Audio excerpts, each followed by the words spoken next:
Hôm nay, Hà Thanh tiếp tục giới thiệu món ăn hấp dẫn dành cho dịp lễ tình nhân là sushi và sashimi tình yêu. Sushi và sashimi tình yêu là sự lựa chọn tinh tế dành cho những ai đánh giá cao sự tỉ mỉ, tươi ngon và vẻ đẹp thẩm mỹ của ẩm thực Nhật Bản. Nguyên liệu: 200g cá hồi tươi loại sashimi, 100g cá ngừ, 2 con tôm lớn, một bát cơm sushi đã nêm gia vị, 2 lá rong biển, nori, 1/2 quả bơ chín.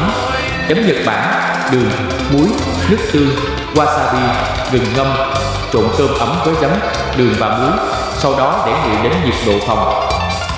Cắt mỏng cá hồi và cá ngừ thành những miếng đều nhau để làm sashimi. Cuộn sushi maki với rong biển, cơm, bơ và cá hồi, sau đó cắt thành những lát tròn đều nhau. Nhúng nhẹ một ít cơm và đặt các lát cá lên trên để tạo thành nigiri. Chất sushi và sashimi lên một chiếc thuyền gỗ hoặc một đĩa sứ đen bóng, trang trí với lát bơ và gừng.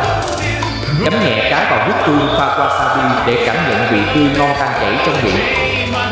Hãy ăn một lát gừng ngâm chua giữa các món cá khác nhau để làm sạch vị giác.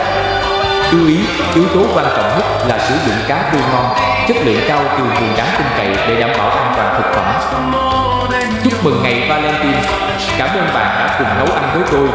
Nếu bạn thích món này, đừng quên like và đăng ký kênh để nhận thêm nhiều công thức đơn giản và đặc biệt khác. Hẹn gặp lại lần sau!